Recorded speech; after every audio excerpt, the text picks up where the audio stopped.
you. Okay, and a whole lot happened over the weekend. There's the conversation as regards whether there's going to be a presidential runoff or not. And the conversation was quite tight yesterday on the political roundtable, and there were a lot of projections, as we look forward to the elections proper. But if there is going to be a runoff, I'm really, really, really hoping that the security operatives will be at their best to ensure that everything is as or as coordinated as possible or as secured as possible. Sincerely, really hoping that is going to be the case come 2023. And in the meantime, my name still remains Omobola Sandra, and of course, I have Fuhad Sahid joining me via the phone line. Good morning, Fuhad. Hello. Hello. Okay. Well, hopefully Fuad will be able to join us in a bit. He should be joining in via the phone actually. But in the meantime, let's see what we have trending across the papers this morning. We have a whole lot to talk about, all right, aside from all that trended over the weekend. But in the meantime, we're starting with the Guardian newspaper, and the major headline there is next government to inherit 71.5 trillion naira debt and liabilities after May 29. That is huge.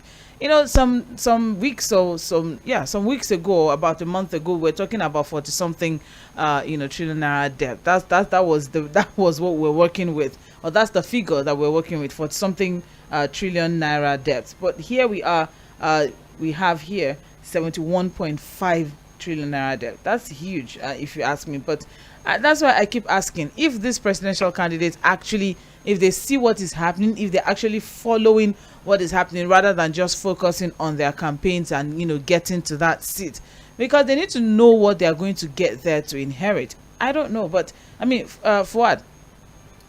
Yeah, good morning, Sandra. Okay, good morning. Thank you very much for joining in. All right, so Thank you. We're discussing what the major headline from the Guardian newspaper, and what we have here is that the next government is to inherit 71.5 trillion naira debts and liabilities after May 29. I mean, some weeks ago, I just said that we're talking about 40 something trillion naira, and here we are, we're on 71 now, and this is even before the administration has ended. They still have a few months to go, so we may even be talking above 71 by that May 29 projection. But the writers to this particular story, federal government blames oil theft for massive borrowing. That's the reason why they've been borrowing, due to the fact that people are stealing the oil. Economists, it has to be oil. Yes. Without oil, we can't do anything. It's only oil. It's all right. Economists prescribe securitization for flexible repayment, urge government to pursue growth policies. And also there's so much corruption in bureaucratic processes. There's just interesting projections that we have there. Okay, so what the story is telling us is that the total debts and other financial liabilities have reached 71.46 trillion naira. And this figure does not even include undocumented contingent liabilities to university lecturers, public school teachers, and other public employees whom the government is indebted. So that's exclusive of that one. Okay, analysts said these undocumented liabilities could run into another several trillions. So the figures is excluding financial liabilities to non-lending bilateral and multilateral institutions. Basically, we are owing so much money, and we're not making enough money. And I'm just asking, and I'm hoping these presidential election candidates that we have, are they following all of this story? Do they know what they are going? Do they know what they are going to go and face? Like, do they know what they are going to face? Do they know the seats that they're all hustling for? I'm curious as to why someone would be so determined to take over all of these liabilities. Well, Sandra, I don't think we have a problem that cannot be solved. I don't think our problems have gotten to a point where there is no way out of it. It's just that the resolve to do the right thing, the resolve to really tackle this issue is what we've not seen, in the government that we've had from 1999 till date. I like to excuse the military era because we know that they don't really have anything doing with governance, you know.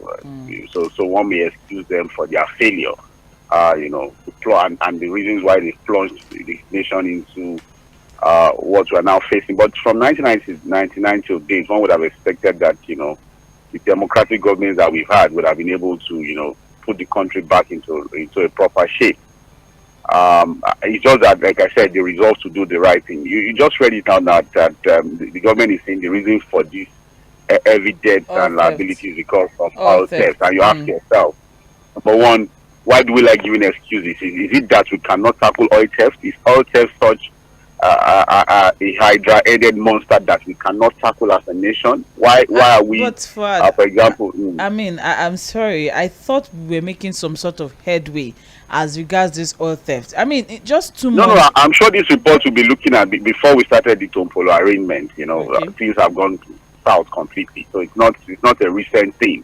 I'm sure all of this debt and liability is not just the last 1 year or 2 years. It must have been an accumulation of debts and liability. So what I'm just saying is that from 1999 today, we cannot excuse any of the governments from the failure that we see.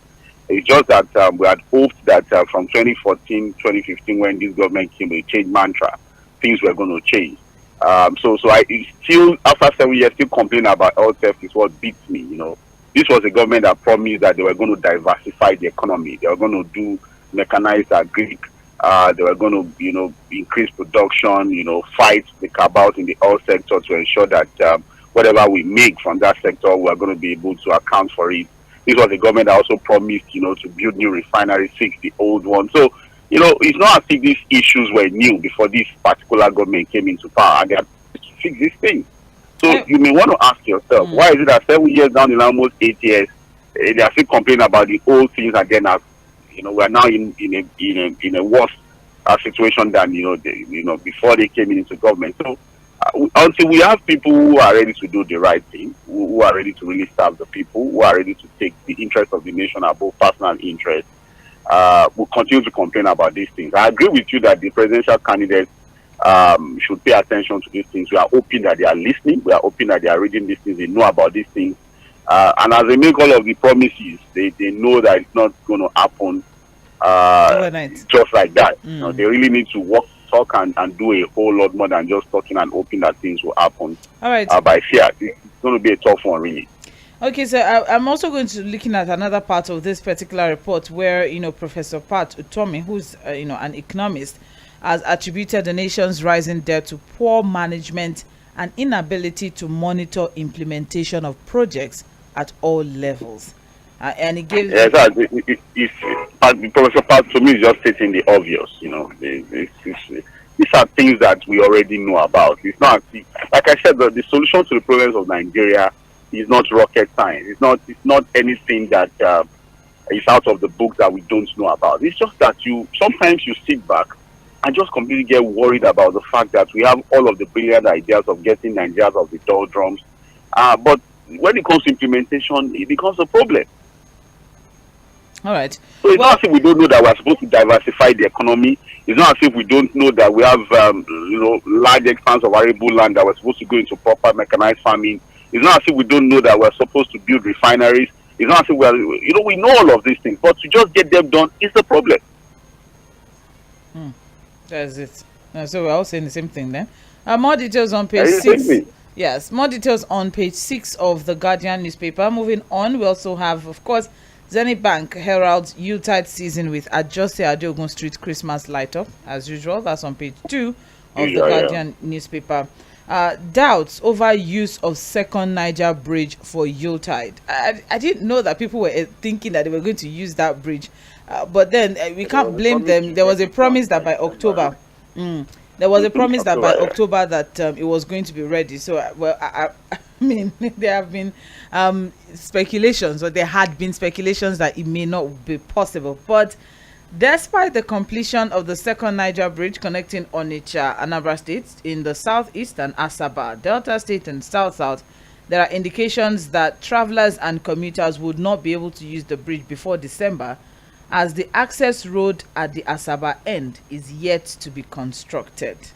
So that is the delay that, you know, they might be experiencing. So For those who are expected to ply the route to connect the ever-busy commercial city of Onitsha, that hope has been dashed, at least for now, as they still would have to contend with the perennial traffic now, which is worse, during the Yuletide season.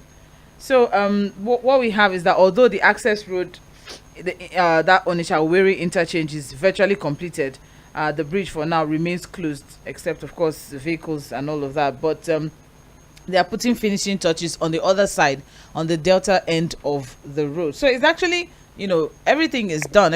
So like I said, the bridge itself is ready for use. But the connecting road from Delta, is the one that is causing the delay or the bottleneck, as it is. Well, these people that are able to fix the bridge will fix the connecting road. So when and how and how fast, exactly. we don't know. Exactly. So maybe everybody just go about their normal routes that they take. Normal. I'm curious. People are still planning on traveling this Utah season. People must travel. I guess people will travel. They need to see their loved ones. There are plans. There are people who have fixed marriages, fixed all manner of things for the period. So what I think a lot of people would try to do is to avoid night travels. We've said that a lot, even on Lagos-Ibadan Expressway.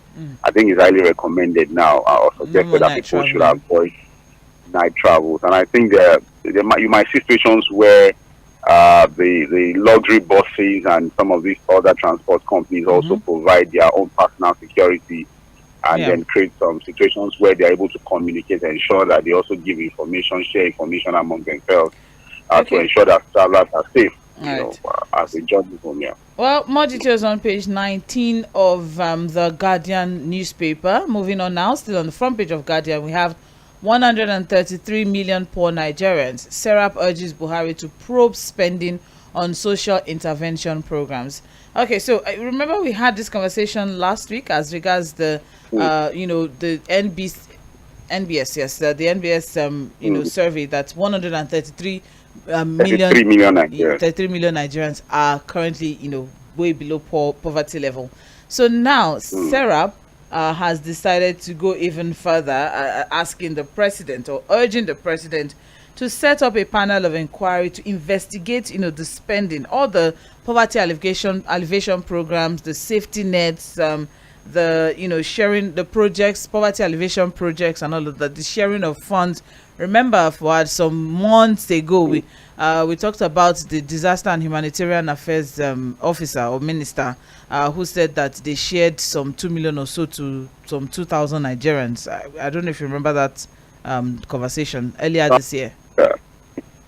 Sandra, one of the biggest failure of this government again is the idea of thinking people can be brought out of poverty by just sharing money to them. When you measure poverty index and the reasons why a nation is regarded as the poverty capital of the world, it's not.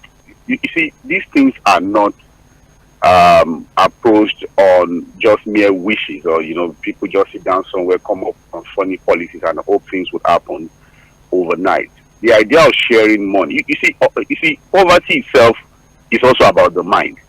It's not just about your financial status. You can have the poverty of the mind where you have money and you don't even know what to do with it. So the idea of sharing money for me was just an opportunity to create room for people to misappropriate those funds.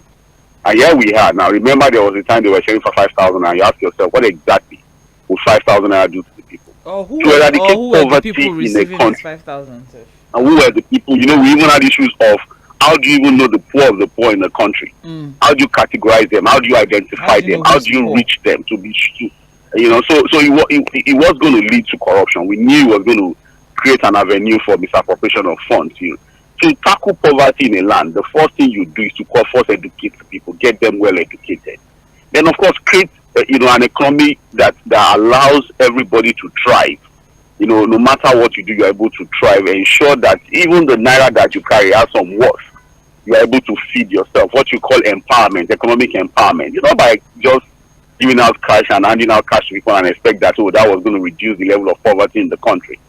It just created an avenue for people to misappropriate funds. I support Serap that we need to probe all of these social intervention funds. How did we go? How much did we spend? Especially as the government, reportedly, the government, reportedly spends 500 billion naira yearly on social intervention programs, and still we have this 500 billion naira yearly, and still we and have then this we see our Nigerians.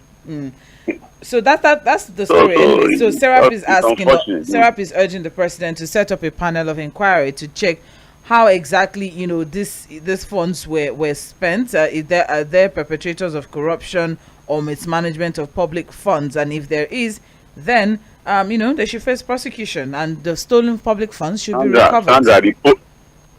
Sandra, the probe will be very difficult. Remember that a lot of the funds were said to have been distributed to people who are not bankable. Yes. People who don't have bank accounts, so you find situations where they go into some obscure part of the country and answer this cash. So it's easy to make up a list to say, look, this is how we spend this money, because a lot of people who give out the monies to were not even people captured in the banking sector. They don't have bank accounts and all of those kind of things. So it was a wasted effort. It was a completely waste of funds, and I don't think anything will come out of such a probe. But it's just important for us to note that one of the biggest failure of this government was all their social intervention funds. It was just a platform for people to misappropriate funds. Simple as it is. All right. More details on page 4 of the Guardian newspaper. Moving on now, we also have here G5 governors meet in Lagos. They are now to be known as the Integrity Group, and they are still insisting on Ayu's removal. So yesterday, Sunday, the 20th, the G5 governors of the People's Democratic Party, led by Nyesom Wike, they had a meeting yesterday, and there are riders to that, though. There are riders to that particular headline. We have here Makinde. We are open to reconciliation. PDP crisis, good omen for APC, says Oshomole. Free yourselves from APC's unbearable hardship in 2023, Ayu tells Nigerians. Ex-President Jonathan's supporters endorse Tinubu. So with the meeting now, with the G5 governors rebranding themselves as the Integrity Group within the party, while reinforcing their position not to support their presidential candidate. And they are still there agitating that Ayu should step down and be replaced by a southerner within the party, maintaining that the North cannot produce the presidential candidate and the national chairmanship of the party. So those at the meeting includes former Plateau State Governor Jonah Jang, former Ekiti State Governor Ayo Fayose, former Ondo State Governor Olusegun Mimiko, former Cross River Governor Donald Duke, Chief Dan Orbi, Ambassador Taufik Arakwaja, among others. That's plus the people plus the G5 or the Integrity Group, as they want to be called. G5 themselves, yes. Plus the G5 themselves. G5 Integrity Group. Politicians they like faffing around with things like this. Integrity on what exactly? They are fighting for equity, so that makes them, So that's integrity. It's good now. It's politics. I don't think for me it's becoming a cliche. It's becoming almost boring to read about this. How you must go, the Integrity Group moving around. Thank God that they are not even holding the meeting in London. No. They've decided to. That I was going to go there because I was like, they've decided to come home. Okay, but now looking at former APC national chairman statement saying that that's Adams Oshomole now. Okay. Saying that Atiku has depleted the opposition party's chances by offending some of those who ought to be major backers of his campaign.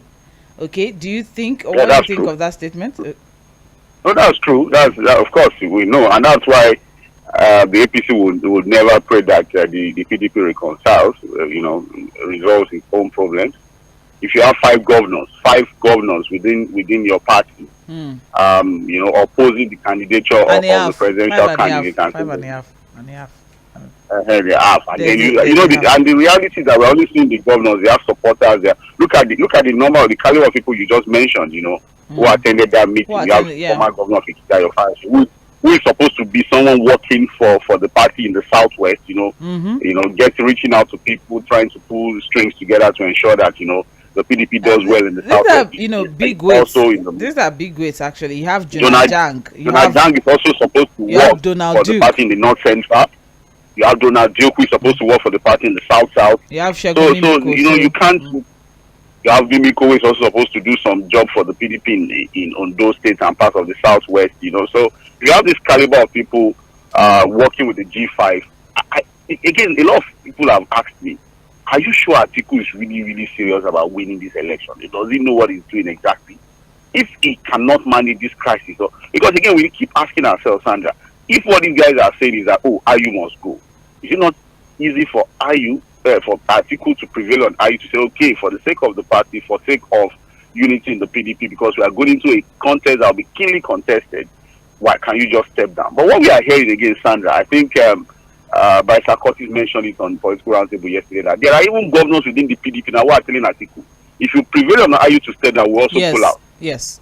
So you have political gladiators staying at their own extreme end, not conceding, for the sake of the party. And like I've always said, Sandra, when you have a house where the leaders are not available to whip people back to life, this is what you get. Where are the leaders of the PDP? Who can you point to now in the PDP that has the same influence, the same charisma? That has that aura to bring them back and whip them back to life. I thought, the likes of Chief Body George would do some sort of shaking up. I know. Chief Body George has already pitched a tent somewhere. Exactly. I mean, that's it's supposed to be an elder, but then.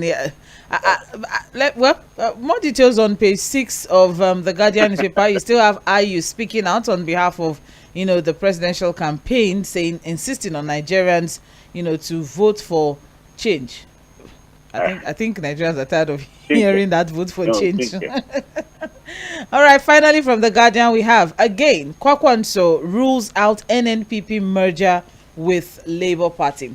I think we've had this conversation over and over. If there's going to be a possibility of a merger, between NNPP, bigger than the Labour Party and the candidate. The way he talks, he doesn't even think. Exactly. I mean, and with the way the obedient movement is going, do you think that a Labour Party Peter Obi would go with as a running mate to Kwakwanso, because Kwakwanso would never go as a running mate to Obi. So who would be the candidate? So we go past that. I don't know why that is coming up again. I think we move past that thing. All right. Because a lot of times when you see Kwakwanso talk, he will tell you that he's going to win the elections, and in fact, there are reports that he said, look, he's going to win the elections on the first ballot. So if he believes he's going to win the election on the first ballot, so where is the idea of merging with Labour Party? And Peter Obi, I think, has gotten to a point. He's gotten the momentum. He's gotten to a point where I don't think he'll be thinking of merging anybody at this time. He thinks he can run the race alone. He's done fairly well. He has the momentum. He has people backing him. There's a social media buzz. And there are even people who are already projecting that he may win the election. So I think we've moved past the stage where anybody thinks a merger would happen. We'll see how the election turns out. We have just less than, I think, about 96 or 7 days to the election. Well, looking forward, there's I'm seeing a rider here, but I can't get it in the story in itself. And I don't know I don't know where that statement is coming from. But, I have here as a rider to that particular story. New Afenifere endorses Kwakwanso, promises inclusive governance. Yes, it's a rider, but I can't see it in the report in itself. So because I've been trying to get who exactly is the new or what's the composition of new Afenifere. Members of the new Afenifere. I thought we were working with Adebanjo and Fashoranti some weeks ago, and here maybe there's a breakaway faction. Maybe there's a new faction. But there's nothing in the report, that states that. There's nothing to give, concrete anything as regards that particular. But it's a right out to that. I just said I should take that out. It's part of the story. Okay, and that's all we are taking from the Guardian newspaper. This is still trends in the papers on mainland 98.3 FM. We're running now quickly through the Nation newspaper. The major headline there: 2023 G5 governors allies to sustain anti-Atiku moves. I still don't know. Is there nothing in their constitution, that just that says something about this particular issue? I thought they were, anti-party, sanctions and rules that would, in every party. let the party, bring out that section of the constitution and then implement it and see what happens. So, The Wiki has done enough to get expulsion now, to have been expelled from the party. exactly. Well, but nobody. more details on page 4 of the Nation newspaper. You also have just riding alongside that particular story, a list of those that were present at that particular meeting. And interestingly, the name of Olabode George is on that list. Olabode George is also on that list. That's interesting. But we can get more details on page 4 of the Nation newspaper. We also have here 13% derivation. Wike's disclosure unsettles South governor. So this is another major story that very interesting story that trended across over the weekend. And remember, I was like, what is Wike up to? What is he doing? It's not up to. It's just putting out there so that people can question the governor. Okay, but he said, look, all of these projects I keep commissioning and all of that, people have asked me, where did you get the money? I said, look, it's for the 13% I get. So let me put a background to that, just in case some people missed that particular stories. So there was a revelation from Governor Nyesom Wike of Rivers State that President Muhammadu Buhari approved and paid the arrears to Rivers, Bayelsa, Delta, Edo, and Akwa Ibom states. So, there's the 13% derivation arrears, and there's been a lot of questions because Wike has been inaugurating projects almost every other day. Like on Monday he will inaugurate, on Wednesday he inaugurates. He's the project man as it is now, inviting different people from different parties, from different political parties, for the inauguration. So the governor, said that that particular payout or that particular payout is the source of the revenue for a lot of all his projects, the flyovers. Most interestingly, that law school, the Port Harcourt Law School, did you see the edifice? Did you see the buildings? Fantastic. Amazing. A 17 billion naira project. And there were questions, where is this guy getting money for all of these projects? And he had to come out and then he confessed. And then now people are asking Bayelsa, Delta, Edo, and Akwa Ibom states. So what did they do with their own money? What did you do with your own money? I don't know what Wike is up to, but I think should we be thanking Wike at this point?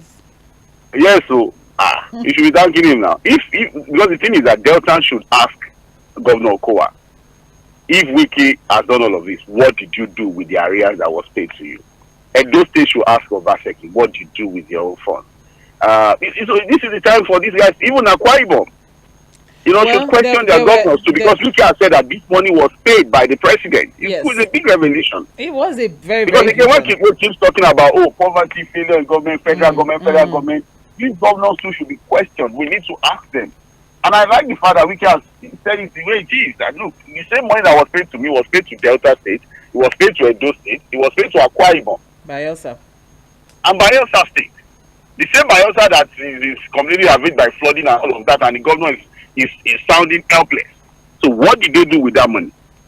It's a very good question that people of those states should ask their governor. One of the affected states governor has actually responded, and I'm talking of the running mate to the PDP presidential candidate, as Delta State Governor Ifeanyi Okowa. Yes, and he has said that yes, true, the federal government was owing Delta arrears of 13%, which amounted to 270 billion naira. And he's saying, okay, yes, and they promised to pay the arrears. But he's saying now that out of that particular fund, I don't think they were able to get all of it. What did he get and what did he do with it?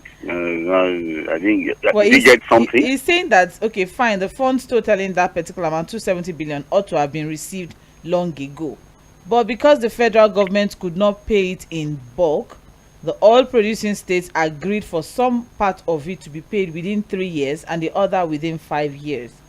So I am saying, so was it paid or not? That's exactly. I know chop. What did you get and what did you do with it? Was it paid or not? That's the question that we're asking now. So that was a huge expose over the weekend from Nyesom Wike. I don't know at this point now. I'm beginning to look at Wiki in another light. But more details You on know, they just scatter everything, scatter table, break the leg of the table. more details on page And you know 4. the funny thing about that revelation is that some followers of these governors and politicians will now be looking at them and saying, so now collect money we don't know. Mm. You understand? You know, there's a way governors say there's no money, we can't pay salaries, there's no revenue. And there's so you would have go. In fact, don't be surprised as their state assemblies now there will be issues. What? Say, What? You do realize that aside from the normal FAC allocation to states, this is an additional. It's not like of course now. This is supposed to be an additional. So they have over the monthly allocation was still coming. Yes, now that was still coming. So this is an additional. So I mean, this I think these 4 governors, that's Bayelsa, Delta, Edo, and Akwa Ibom. These people have there are a lot of questions. The questions are on page 4. I wish we could dig deeper into it, but let's move on now. It's on page 4. There are a lot of questions that people are now asking as regards that particular revelation from Nyesom Wike. But more details on page 4 of the Nation newspaper. And here we are. Just last week we talked about 133 million Nigerians, in poverty, and we have so much funds flying around. Well, and just Fuad, did you know on Friday we received another 700 was it 700 or 70 million dollars? $20 million.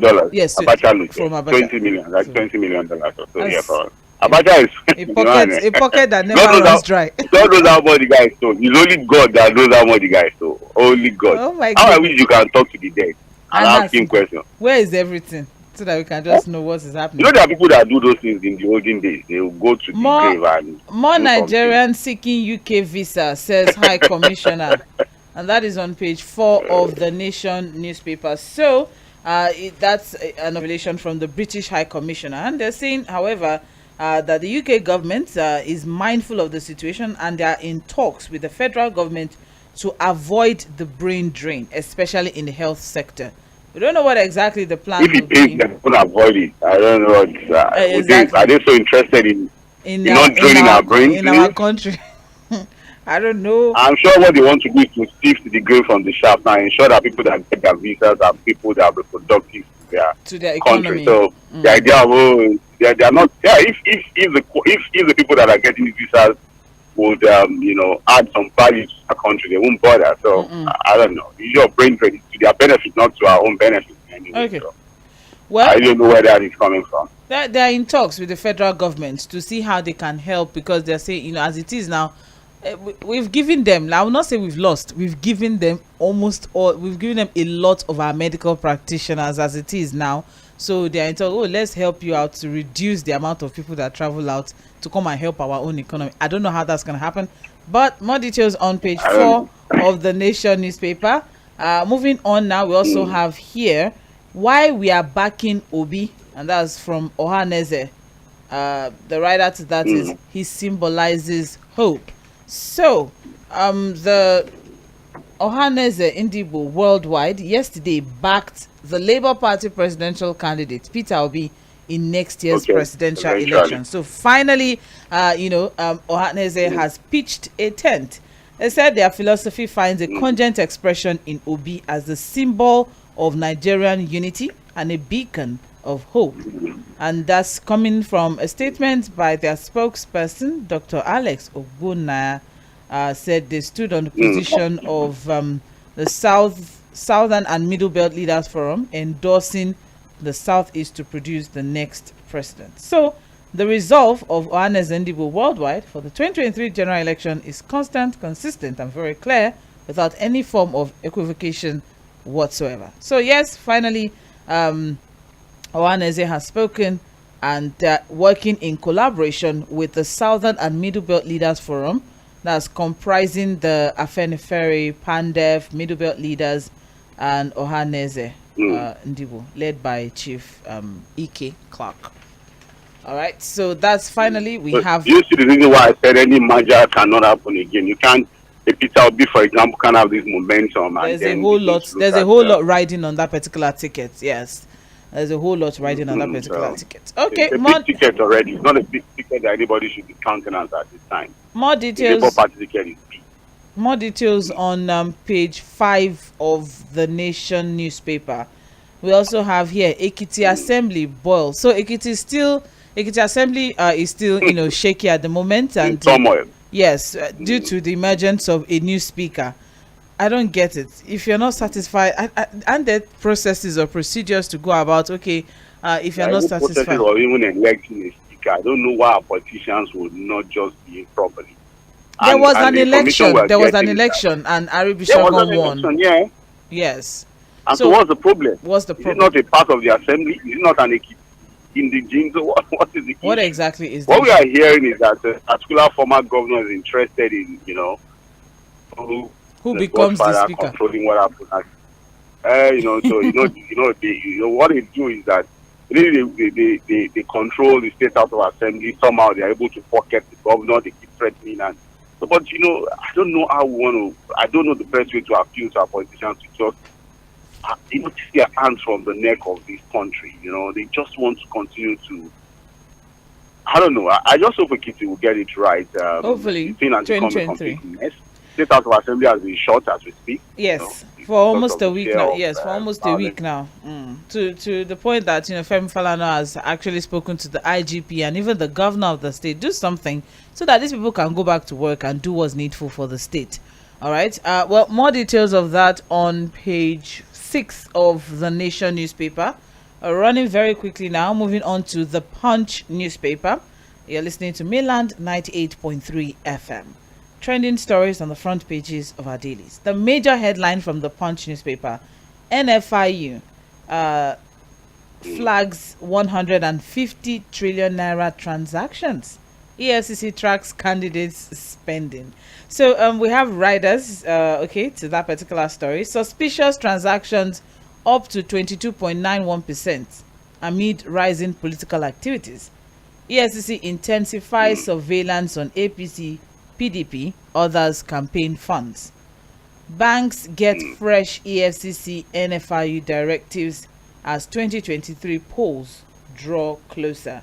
So I think, with the mop-up exercise that's currently ongoing, with the redesigning, with the Naira redesign, Transactions yes, there's a lot that, of course, we'll be expecting. So the NFIU, that's Nigeria Financial Intelligence Unit, they have flagged suspicious transactions that have been valued at over 150 trillion naira, and that's between January and March. That's just the first quarter of this year. Okay, and we've not even started counting as of now that there have been a lot of STRs logged. There's been STRs, that's suspicious transactions. So what we have now is that a lot of reports, and of course EFCC is looking deep into the spendings of political parties and also candidates, especially with the electoral law. There's a law that regards spending limits. yes, spending limits, exactly. So there is a long read. You can get more details on page 2 of the Punch newspaper. Although 18 candidates are contesting the presidential post, there are indications that the agencies are focusing on the leading parties and their candidates based on their capacity to generate huge donations, including illicit funds, which could be laundered under campaign or election expenditures. Okay, so they didn't state who the major parties are, but there's that's be the APC and the PDP. And the PDP, those two. Well, as it is now, they're saying that about 14 accounts are being operated by two particular parties. There's a whole lot of read that we can. Yes, so there's a whole lot. It's a very long read. You can get more details on page 2. But beyond the newspaper report, I'm hoping to see a situation where the NFIU working with the EFCC would eventually seek injunctions for forfeiture of some of these funds, and also get to a point where we could see some prosecution. Arrest maybe culpable bankers. Also arrest some of these people moving these monies around if they've broken any part of the law, financial law of the country. So it shouldn't just be about these reports about the fact that you are flagging accounts. We want to see situations where funds are forfeited. We also want to see situations where people are prosecuted if have they broken the law? But it's a good one. It's a good one that the NFI is stepping up, the EFCC is also stepping up. We just hope that they are also able to have a complete grip on the banking sector to ensure that there are no loopholes. It's important that we all, because again, when we talk about vote buying, we talk about fair and fair elections. It also starts with campaign spending. Yeah. If there are no limits, if people can move monies around, so if they work well, I think we're going to be able to reduce the idea of vote buying to the barest minimum. Again, INEC is promising the use of BVAS, which is also going to help our polls, our election process. So if we can do all of these things, I think we'll have a very good election in 2023. All right. Okay, moving on now, still on the front page of the Punch newspaper. Pro-Fayemi lawmakers plotting my removal, says Ekiti Speaker. So that's still on that particular. Yeah, I just said I didn't want to mention names. I thank God the reporter has got it out. That's why I have. Fayemi is no longer the governor. Yes. So as it is now, Arebishogun, that's the speaker, the elected speaker of the Ekiti House of Assembly, Gboyega Arebishogun, has accused former Governor Kayode Fayemi of sponsoring some lawmakers to impeach him. And they're saying that the former governor is actually against his emergence because he is being perceived as a betrayer. Here we are again with that particular word. And he claimed that some lawmakers... betrayal of the people or a betrayal of Fayemi's interest. Exactly. Yes, if it's being perceived Thank as a you. betrayer. Okay. Is it a betrayal of the people or a betrayal of Fayemi's interest to continue to control Ekiti State? And that's always been the problem. But I want to ask a question. You finish your tenure. I'm with you. You finish your tenure, huh? As a governor, you finish your 2 terms. There's a new governor. The assembly has elected a speaker, and you are still so much interested in what goes on there. Again, they will say it's an allegation. We want to say it's an allegation, but the fact is, look, there can't be smoke without fire. Well, I just want to ask a question. This impeachment notice or this impeachment speculation, allegation that is being put forward, is that even possible? Because I want to believe that majority of the members the majority of the members voted for him. So if some people now want to now remove him, it was keenly contested. I think it was just marginal. By 5 actually. By 5. Yeah. 15. 15 votes to defeat. Had 15. So if someone who had 15 over, I think the other person got 13 or something. Over their rival, I'm asking now that that impeachment, is that even workable, or is it that they've been able to buy some people from his side over to, their side? The thing about, let me say this, Sandra. The thing about these governors is that. When they're in government, everybody falls on their laps. They control everything. They are like a dictator. I must tell you, almost all the governors exist as dictators in their state. So when they leave government, they always want to still continue in that toga of dictatorship. That they are still in control. Forgetting that power is transient. Even you leave, the passive supporters, the psycho fans that keep coming around you, they also have their own mind. So maybe in the minds of the former governor, again, it's an allegation. He thinks he's still in control. The fact is, it is when you are the governor that everybody falls, continues to come to you and they believe you. Immediately you leave, people would, of course, ventilate their own individual interests too. All right. Which they have a right to. Well, that's from the Punch newspaper. We can't take that. For Ekiti people, God help the state. For Ekiti people, God help the state, because even if the impeachment does not work, what about making things difficult for the speaker, making governors very difficult and impossible. Okay, so but more details. Controversy continues, and it continues. Yeah, more details on page. And 14. Then the controversy continues, and then they are not able to settle down to do the proper job of the Punch newspaper. We have a lot of repeated stories there. We're moving on now to Vanguard newspaper, and the major headline on Vanguard: how politicians still threaten credible polls, and that's coming from an INEC source. So the writers to that. IREV Ratex will check rigging, how Nigerians can key in. Immediate access to uploaded polling units result by voters is key. What voters must know and do to navigate the IREV sphere. And then, patriotic INEC staff averted rigging plot in Anambra governorship poll. So aside from the beavers that everybody seems to be worked up about, I don't know why that is a problem for a lot of people. There's also there's also IREV also that's causing some sort of issue. That's access to viewing polling unit results. Okay, so that will be uploaded on INEC server and its results viewing portal, INEC election results viewing IREV portal simultaneously. So that's the issue that's ongoing, and that's INEC election result viewing, IREV. That's what that means, and that's another issue that's currently ongoing. And INEC is seriously working hard towards ensuring that this election is as credible as possible, and they seem to be doing a whole lot of voter orientation as regards that. So there's the IREV, there's BFAS, and then you also have RATEX, that's registration area technicians, and they are the ones who would ensure that all of this they have access to the server, and they're expected to validate a lot of things before it's uploaded to IREV portal. That's what RATEX, registration area technicians, that's their job.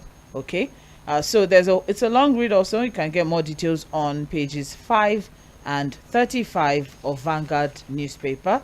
And still on the front page of Vanguard, I won't step down for anybody. NNPP is the party to beat, says Kwakwanso. That's on page 35. Yes, that's it. Very, very confident. About talking tough. I think he has been in Lagos for some time. So he's been talking tough. And all right. We'll see how it goes. We also have here Electoral Act 2022. How strict adherence to rule of law can salvage 2023 elections. And that is on page 14 of Vanguard newspaper.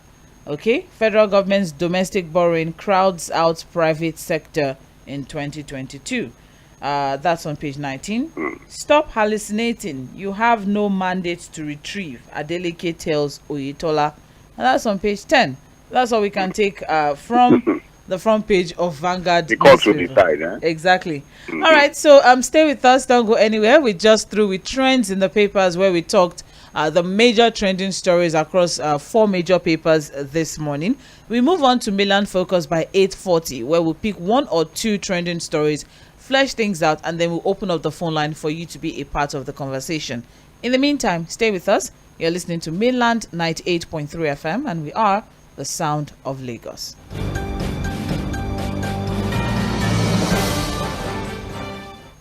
Different terrain, a feisty sound, an emergence of entertainment you have never felt. This is your radio. Mainland 98.3 FM, the sound of Lagos.